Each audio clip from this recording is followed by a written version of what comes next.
Hello, everybody. This is Mike, and Rainbow. we are going to do a video today on Rh negative blood. It happens to be one of the most popular postings I ever did on Truth Seeker Forum over the years. I've gotten hundreds of comments, interesting comments, many of them, people that were questioning what it's all about.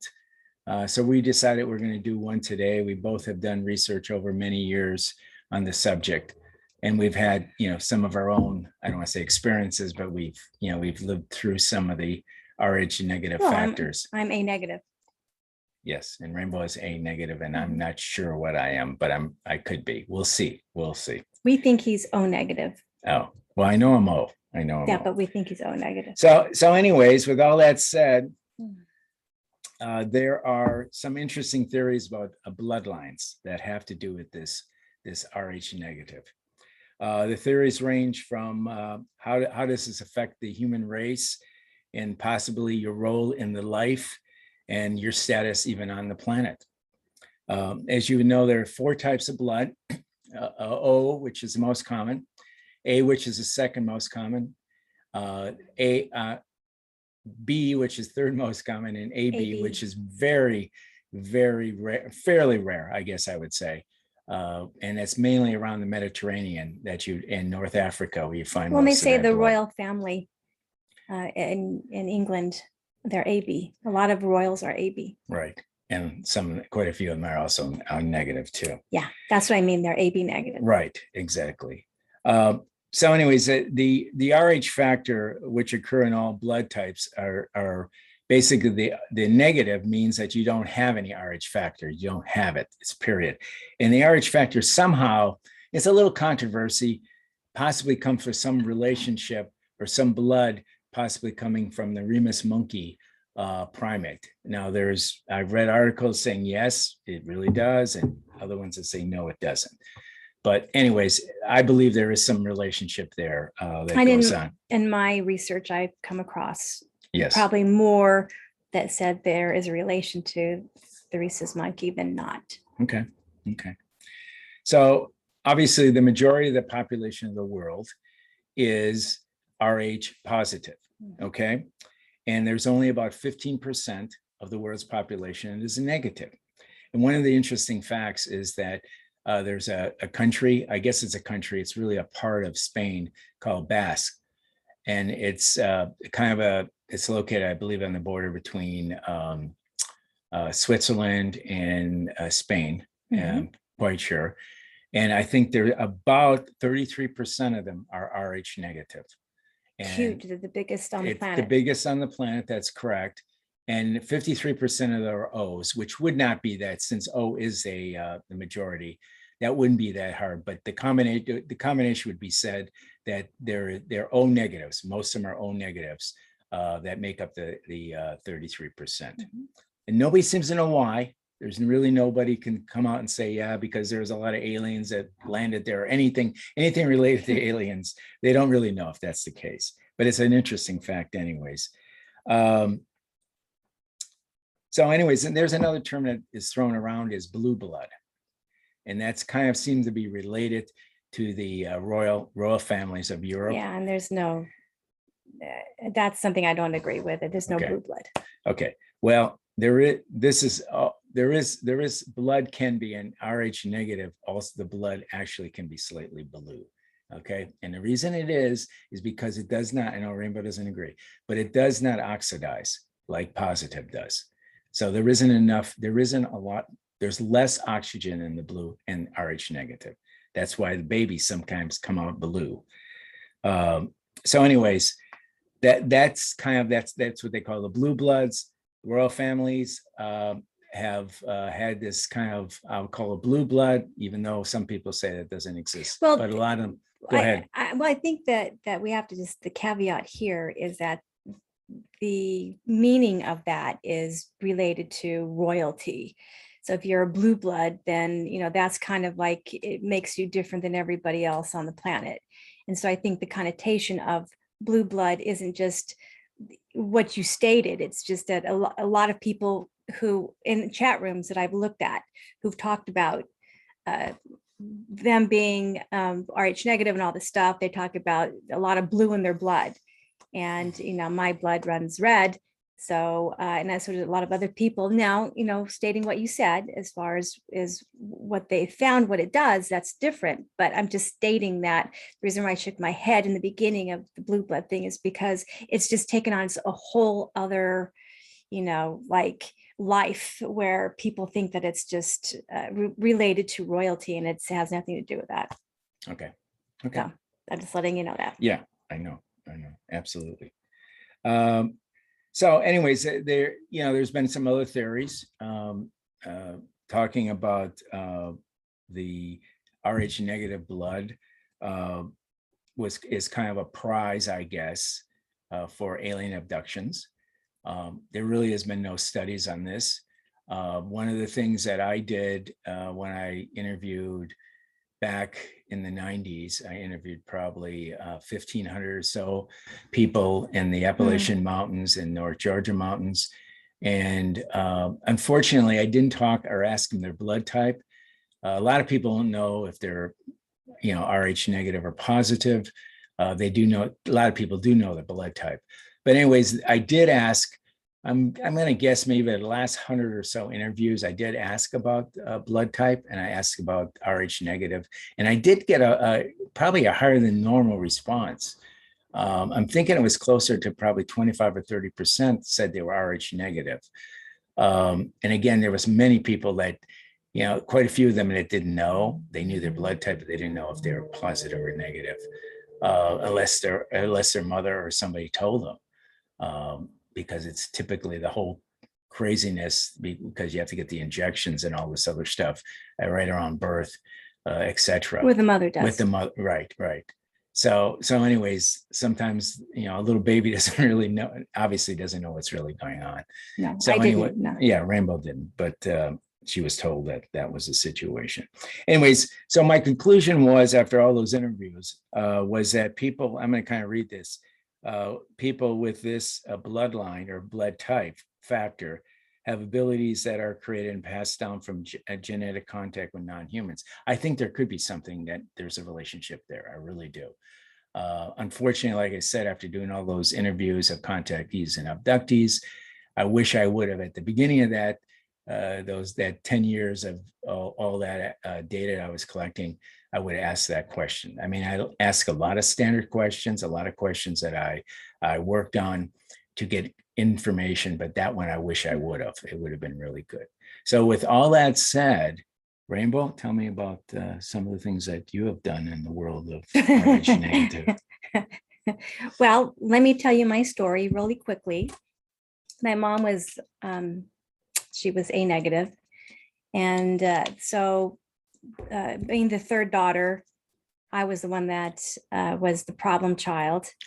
And so, my mom had to get the shots, as I guess while she was pregnant with me, the what they call the it slipped my mind, antigen.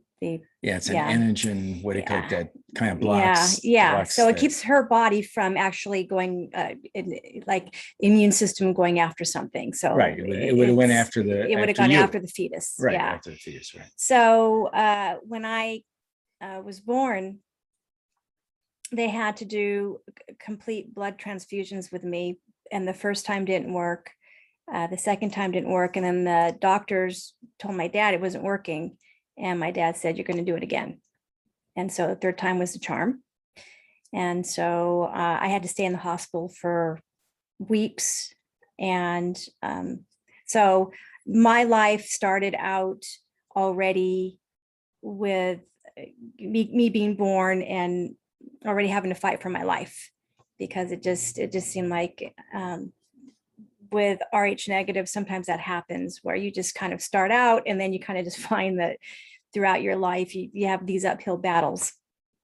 And then, of course, I came from a family and we're Italian. And then my older sisters would tease me about having the bad blood and they had the good blood, the positive and the negative blood. So, and then they would say I had monkey blood.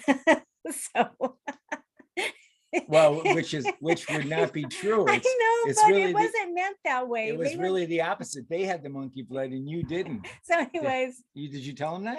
no, I didn't. I would tell No, them, I call didn't. them up right No, now. they know, they feel bad about it now Oh, that they're okay. older. Yeah. And then, so what ended up happening is that this idea of you having a different type of blood type, it, in my family, what it did is it kind of changed everything and kind of isolated me and put me in a place where No, it's not blood type. It's the factor. the RH factor, Right, yeah, the right. RH factor, it kind of, it places you and isolates you into this where nobody, where I wasn't like my sisters. And so I just, for me, it just seemed like my parents made a big deal about it. And well, because I almost died. Right. And right. so that was huge. And so I think that that for some people, you know, they're okay when they're born. I just was born with some problems. Mhm. So then I think that this is just my opinion, and this is just from being an experiencer. I think that we're hybrids. Now, people can argue with me and say I'm kooky, and you probably are right. I am. To be with Michael, I have to be a little bit. You have to. Yes. You have So, to. yeah. That's definitely part of the game. Yes. So I think that that's just kind of the calling. And then because you have something a little different with you, then that maybe attracts abductions. And so since I've had them from the time I was very, very young, and I had abductions my whole life, and it became normal. And I don't know everybody who has the RH factor can say that it's normal for them to be abducted from a very young age up, but it wasn't like, after a while, it wasn't scary. Mhm. And then after a while, and I actually was told that I was retarded when I was in the first grade. And so, and I'm not saying it was the RH factor deal, but I think that from what I could tell, the doctors thought that might be something that played into whatever, maybe when I was born, something, whatever. And so I had to be tested. You think it was the blue blood? No Yeah. oxygen to the brain? There you go. That's right. There you go. That's I Write can write that down. Write I it down. found one. So I was tested and I was proven not to be retarded. But that kind of plagued me my whole life because, you know, once that seed's planted, you kind of halfway believe it, even though, and you spend the rest of your life kind of trying to prove that wrong.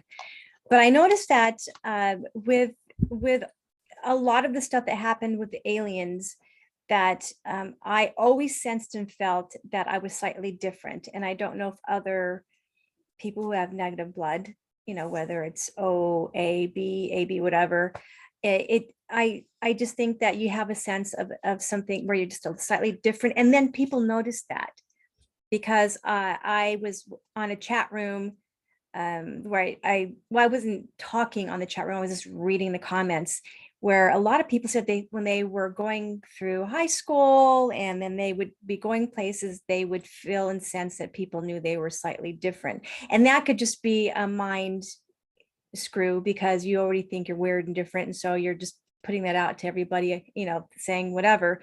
But I did notice that in school that I did have a friend come up to me, and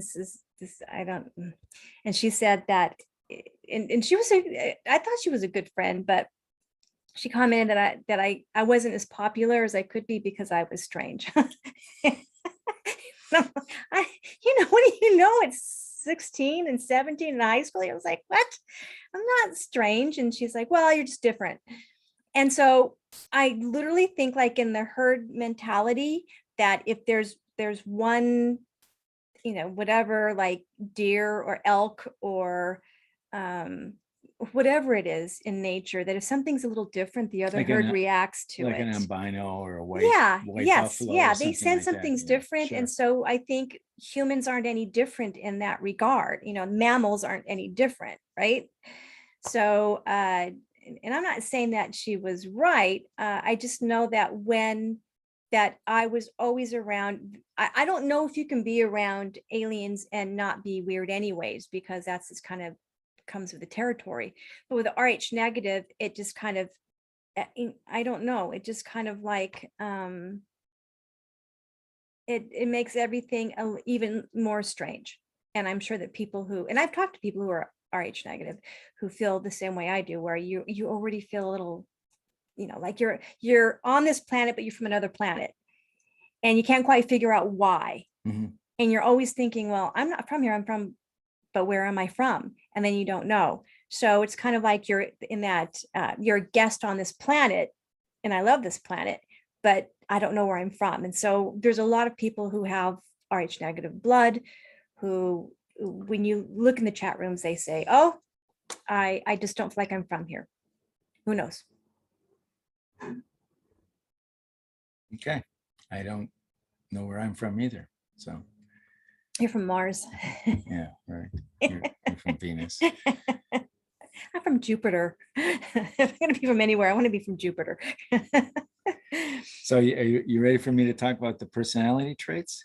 Yeah, because then Michael and I can say what we think about each other and then ourselves, and then Right. see, because there's supposedly he found the personality traits of people who are Right. So the so I RH got factor. this. I have to give some credit out here. I got this from an article in a publication called The Future of Working.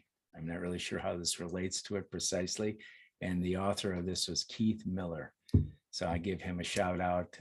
Thumbs up to Keith Miller. Yes, because some of them are quite interesting, actually. So I'm going to kind of go through. First of all, I just want to say I am not sure. I've asked my mother. She doesn't seem to remember too much about the birth at all. The only thing I was birthed, I believe. The only thing she remembers about it is when they took the picture of me, the first picture, I guess when they handed me to her, was that my head was a complete ball of light. It was complete. Do you remember that? I haven't seen that photo. Yeah, I know. Somebody has it. I've seen it, but I have to probably get that. And then there was another picture in the nursery, and this is going to sound weird, maybe because that's what they call me, Michael, had a little bit of a halo around me besides the ball of light. So, I don't know, want to say, St. Michael, maybe, I don't know. But anyways, that was the only thing I want to say about that, because that's the only thing my mother told me.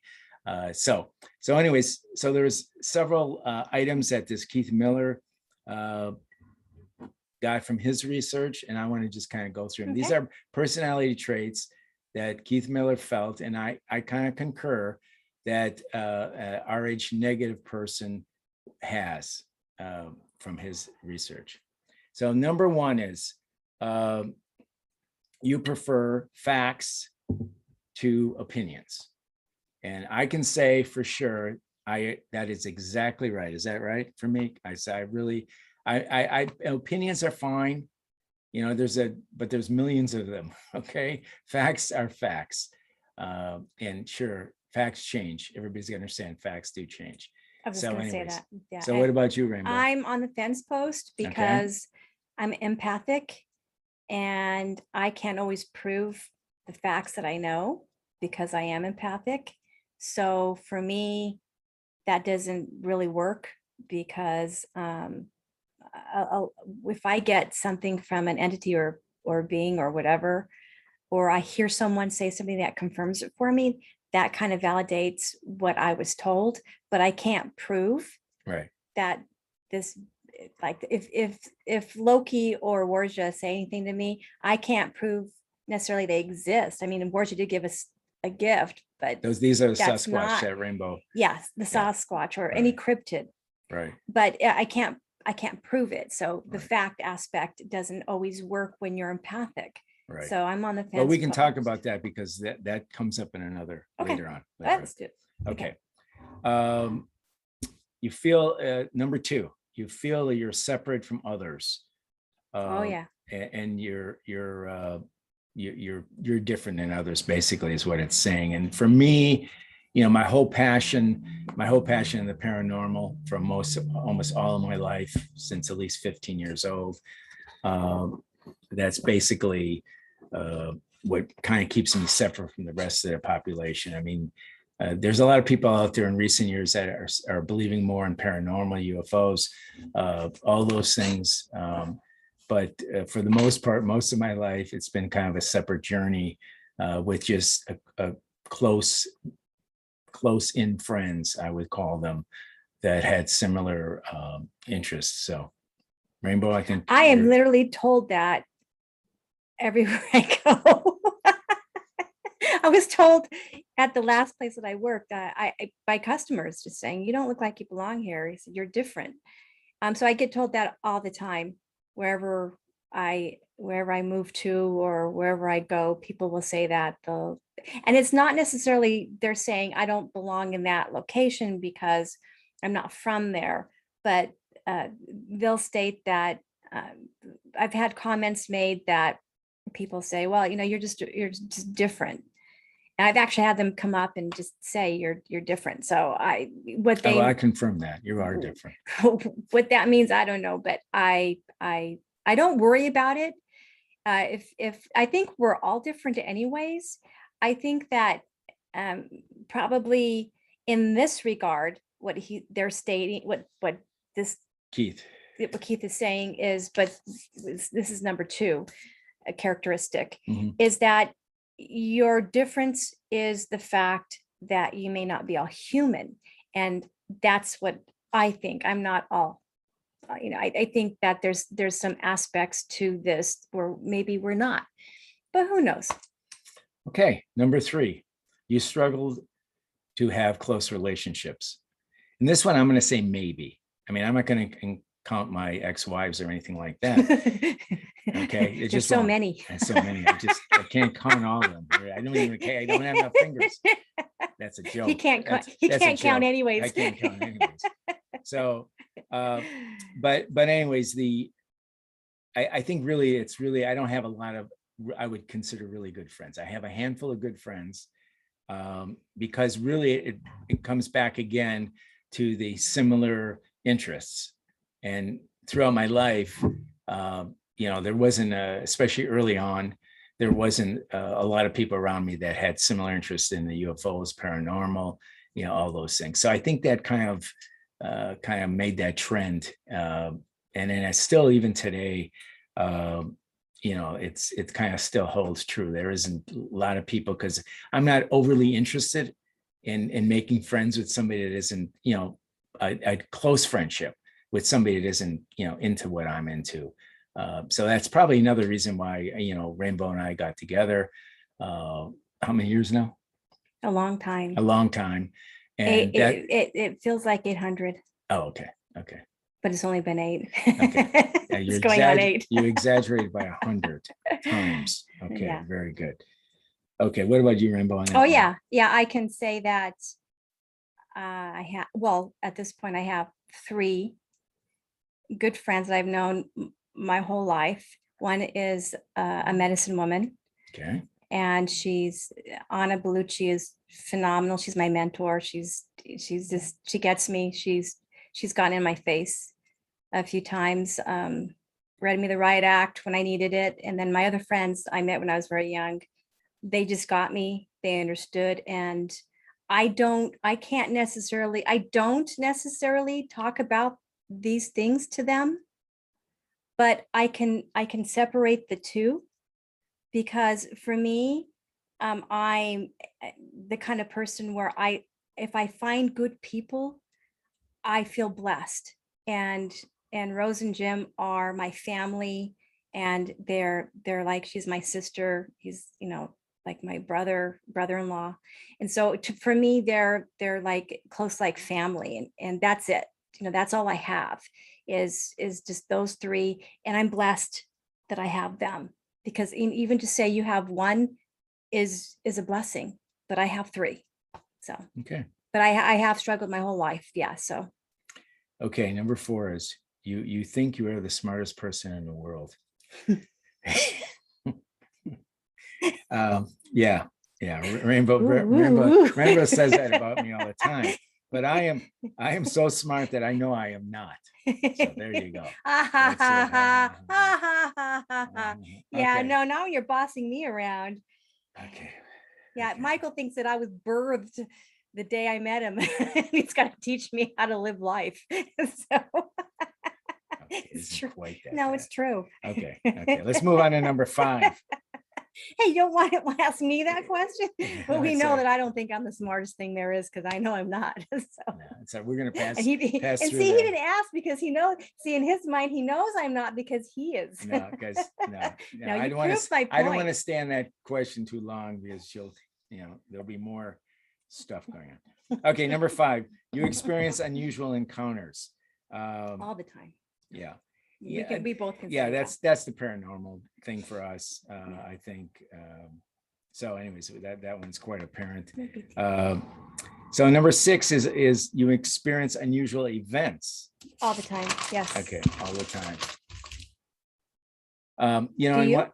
Yeah, well, Of no, I course you do, do. but I'm with you. I live with you. Of course you do. yeah, one of the other things that I've had some pretty major was some predictions that I had made about things, where I would get a vivid dream or a daydream or a night dream, and basically, but what was interesting about mine, several of them, and I won't go into detail because I guess I could do a video on You it. should do your next video on predictions. Yeah, Yeah. was that some of the predictions were, I always made sure that I had witnesses that I would, if I had I want to say nightmare, but some of them kind of were nightmares, I guess. But I would tell somebody and that person would write it down. And then when it did happen, which several of them did, then, I had a witness that actually had made a prediction. Although, again, I was just a vehicle for the prediction. Something else came and told me. It didn't come from me directly, but I was just a vehicle. So anyways, that's what that was. Number 7. Do you have anything else on that? Number 6? What was It was like an event you experience unusual events.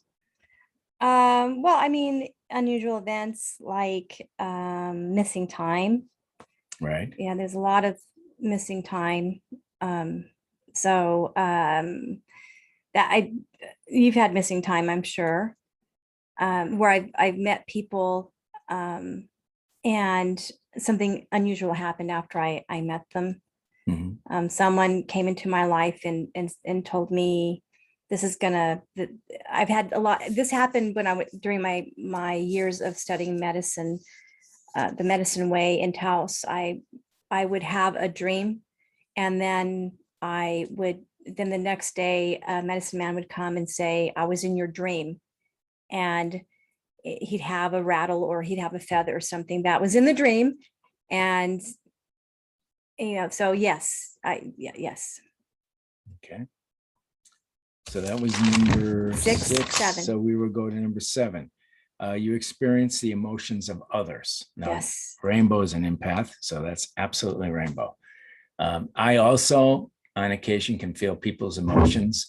Not like Rainbow can, though. Completely a different degree. I feel I'm probably a little better than the general public, but Rainbow is way above all that. She's had we've had some amazing experiences just going over her ability to be an empath and some of the things. I think sometimes it can be a hindrance. Right. Because the depression that I feel sometimes isn't mine. If I go into a location that's haunted, Mm-hmm. if I feel sadness or whatever, it's not mine, but I'll come home and then it just settles into me. And then I have to figure out how to separate it and say, well, that's not mine. That wasn't my life experience. This is me now. That's somebody else. But also it's a cry for help too. So that's a whole nother video on hauntings and stuff that is important for people to know if you're going to go do that. But yes, you can just feel it deeply in your soul. Mm-hmm. Okay, number 8 is higher level intuition. Yes. Than the general population. And for me, it's kind of the sense of the truth. As far as intuition goes, it's a little bit of the part of that prediction thing. It's an intuition. It's a feeling. It's a gut feeling that you can go with, right? And obviously, it's kind of in with the empath thing, but it's intuition. Well, it's the third eye. It has to do with the third eye because they found that there's a you have your consciousness. They found that there's even a consciousness in your heart. So the Egyptians weren't off on that. Right. They're finding that there's a different, I think I read this a while back. There's like even There's no brain cells in your brain heart. cells, yeah. Mhm. And then they found also Mhm. that there could possibly be that in the gut. So Right. you have different, so if your head's going whatever and saying something, your heart's showing you something else, it's following your heart isn't as bad as what people used to think, because there might be something to that.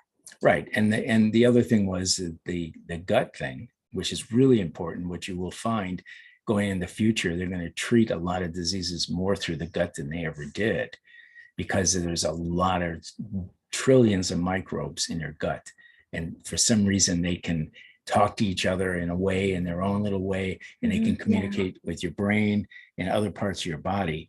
And a very positive level, most of them can. So you will see that the whole gut kind of brain thing, whatever that is going to be really important going forward. I think that the aliens already are, their technology already involves that anyways.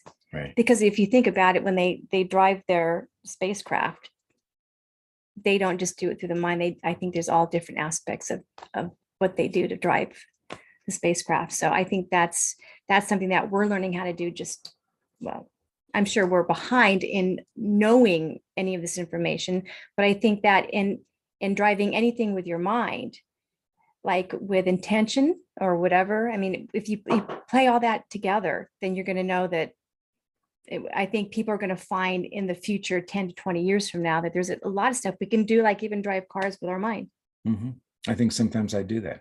I don't even think about it. It just goes. Yeah, well, I hope I'm not in the car when you do that. I am. You're always in the car when I do that. You just don't realize. Yeah. No. Okay, number 9. You have a major phobia. Okay. God, do I? Yeah. So I hate, a lot of people don't like to talk about this part, but I do have a minor. I would consider minor, not major, but it's of heights. I'm not excited about going to the edge of a cliff, or I'm not excited about climbing my roof, etc. Now, some of that, I will have to tell you, probably comes from my people that I knew that, like for one instance, my uncle, probably about 3 years ago, he fell off a roof and died. Okay, so that kind of gets you crazy. And then I had a real good friend, a next door, well, not a real good friend, he was a next door neighbor, and he fell off his roof. He didn't die, but he was really in the hospital for a very long time. And then I think there was another, I think my ex-father-in-law fell off the roof one time. Were they all older? And no, he wasn't. No, well, your uncle was. My uncle was, yes. My uncle was old. Yeah, of course he wasn't, but he still fell off a roof. So, I mean, I could fall off a roof. So anyways, that's the reason I think I have that phobia. I've never been great about climbing up a ladder and going on the roof, even though my father is a fireman and he has no problem climbing every which way. So anyways, that's mine. You want to share yours? Claustrophobia. Small spaces. Yeah. And he's witnessed it when I go in elevators. Yeah. Oh yeah. Yeah, that's true. She's really, I hate elevators. Yeah, she's really uptight about that. If there's a stairs or another way to go, she would gladly do it. Although she's been in elevators with me, and it's been a kind of a trying journey for sure. Yeah. Especially for you. Yeah. I was worse years ago, but I'm better now. But I used to sweat. My palms would get all sweaty. Right. And then I would just freak out. I also, another phobia I don't like is I don't like the top sheet. And Michael didn't, he knows this obviously, but I don't like the top sheet at all. Right. I can't even have it. So we don't have top sheets. We just have. No, I know. Just lay them. Our guests do, but yeah, because I cannot handle them. I can't handle top sheet. I just don't like it. That's claustrophobic, I guess. Claustrophobia. Okay, the last but not least is you are comfortable with isolation. I love it. Rainbow loves it. Michael doesn't. Well, I don't, but it seems like a little bit as I got older, I was more comfortable with it.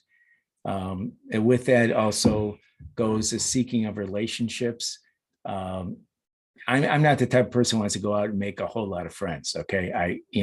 My Is that friends, part of the same question? yeah, it is sort of, it's isolation, isolated from the standpoint, well, the discussion Oh, also was a no people friendship. around you? No people around her really going out and just being, social from a standpoint, going to bars, going to what to meet people, whatever.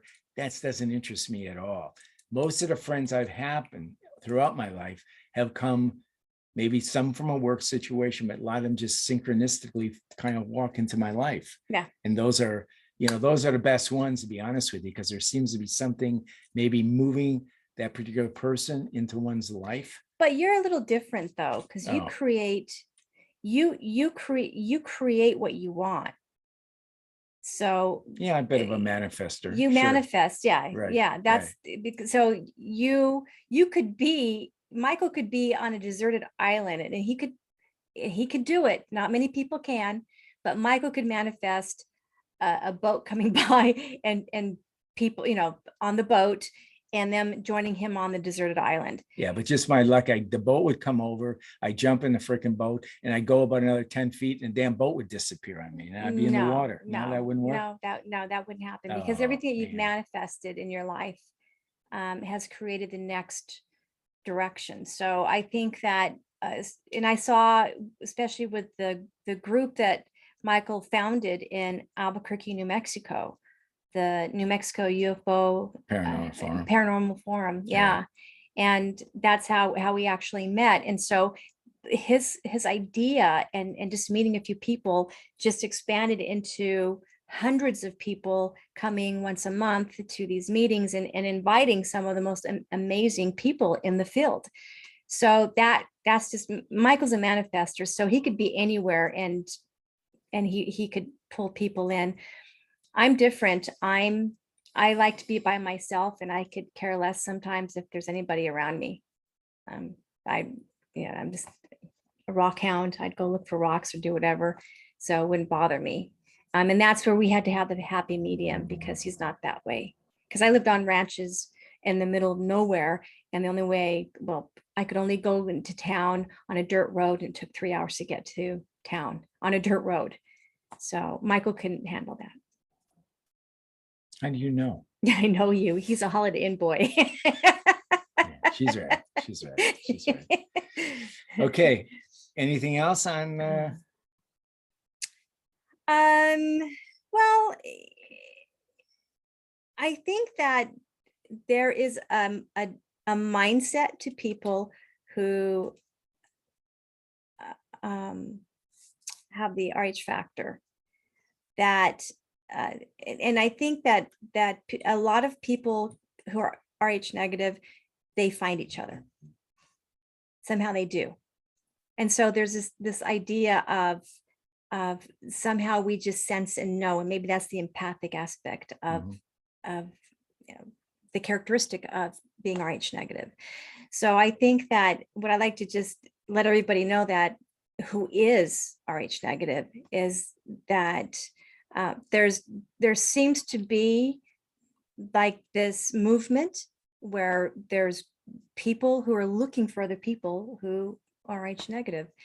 And I was looking for a while, years ago, and I've kind of just come to the point to where it's just like I looked up information, did a lot of research, and I'm just at a comfortable level with it. And I think if you get comfortable with it, then you're fine. I think that we should find out if you're O negative. That would be something important to find out. And I think that if anybody has any... So if I'm not, would you leave me? Stop. No. Oh, okay. No. That's terrible. Well, Don't ask me that. Well, I mean, the way you were talking. Video. No, oh, okay. we need to find if you are, just so you know. Oh, okay. Gosh. So if there's anybody who is RH negative, who has a comment, is looking for information, we do have some information we can share with you. And if you just want to talk, or you just, that's kind of what we're doing. We're reaching out with this video just to say, hey, he thinks he's O negative, and right. I know for sure, because yeah, of my background that I'm A negative. So we're here if you need to talk, or you're feeling, kind of alone, because you can kind of feel a little alone. And I think the mindset of RH negative kind of sets that path of being alone, and you're not. None of us are really alone anyways. Okay. Yes. So you can leave us a comment. You can go ahead and send us an email at dimensionalwalking@gmail.com. And, it doesn't have to be about that. It can be about anything paranormal, because we go over all different subjects of the paranormal, UFOs, etc. And so what else, Rainbow? That's it. Please subscribe. Yes. Thumbs up. Like us if you like us. Share. Share. Yes, share. Yeah, share. Yeah, send us some good stuff if you have it. Yeah. And We like to, if we come up with information, we'll share it with you. Sure. And we don't, that's what we're supposed to be doing anyways. As a community in this particular field, we should be sharing with each other. Okay. Well, okay. Goodbye. Thank you for watching. Yes, we'll see you. Bye-bye.